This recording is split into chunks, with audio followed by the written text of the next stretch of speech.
sommes le samedi 3 septembre 2016 et aujourd'hui, Antoine Usan vient de se marier. Cet événement, qui pourrait vous sembler banal, est en réalité pour Antoine la résultante d'un enchaînement de cause à effet extraordinaire depuis sa naissance. Remontons 9795 jours en arrière pour comprendre. Plus précisément, le 16 janvier 1988, avec un événement décisif pour la vie d'Antoine.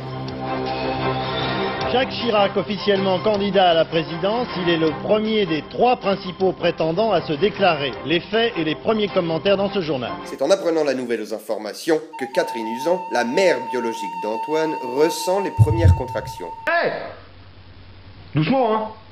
C'est ma mère quand même. Tête d'œuf. Antoine naîtra quelques heures plus tard à Rissorangis, dans l'Essonne. Après des premières années heureuses et insouciantes en Islande,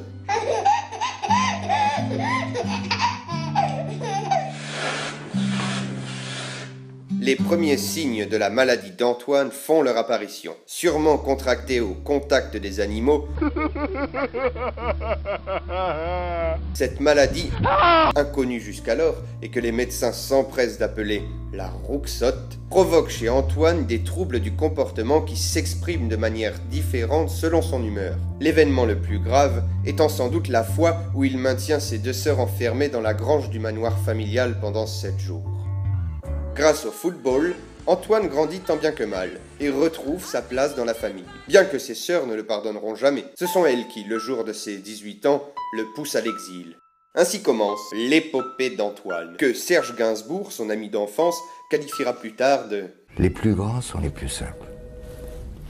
Pendant plusieurs années, il marche, longtemps et partout. Petit à petit, il apprend à se connaître et réussit à canaliser la maladie qui finit par disparaître presque entièrement. C'est à cette période que, lors d'une étape à Varsovie, il fait la connaissance de Jean-Christophe, avec qui il fait son coming out et vit sa première histoire d'amour. Antoine change alors de vie et décide de devenir chanteur. D'abord en duo. Il va pas me les briser longtemps celui-là, hein. Il finit par se séparer de Jean-Christophe et c'est en solo. T'es trop mignonne, t'es trop mignonne. Mais malheureusement, son album ne rencontre pas le succès espéré et ses producteurs le lâchent. Au fond du trou, Antoine est forcé de reprendre la route à nouveau.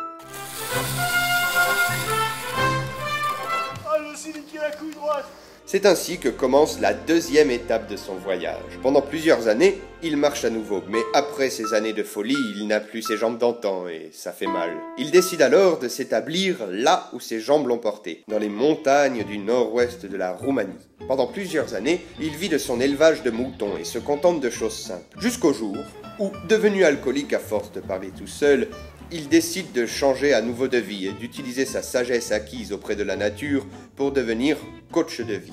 J'ai envoyé toute ma mauvaise énergie sur la montagne d'en face. Je chope l'énergie de mon corps, la mauvaise énergie seulement là, en hurlant, mais un hurlement compacté, et ensuite je la jette sur la montagne avec un hurlement large.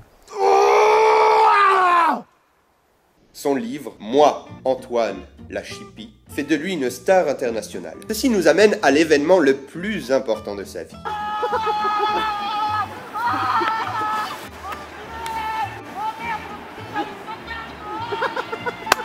Alors qu'il se réveille difficilement d'une soirée arrosée sur la plage de la Croisette pour le 46e Festival de Cannes, Antoine rencontre Magali.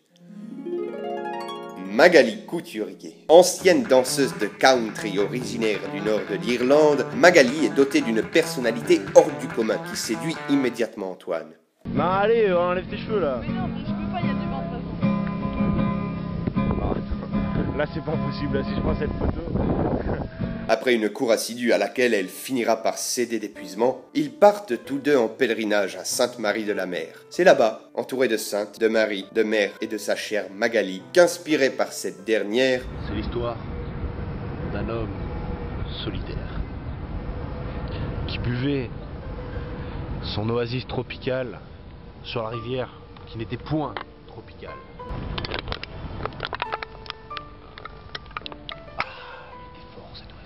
Il composera sous le nom de Robert Niel sa dernière et plus belle chanson, qui achèvera de séduire l'élu de son cœur. Magali, Magali, qu'est-ce qui m'a pris de t'emmener ô Sainte Marie de la mer? Ah, si j'avais pu deviner que le malheur était dans l'air. Magali, tu as préféré les guitares au son des fifres et tambourins.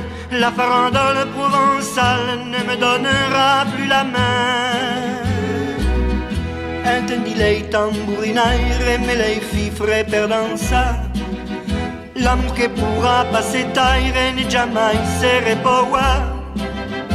Magali, e lo souleo della Camargo mi fa tamawa au fond do cuore. Che si ride o che mi nargo e spessa il cuore de m'amour.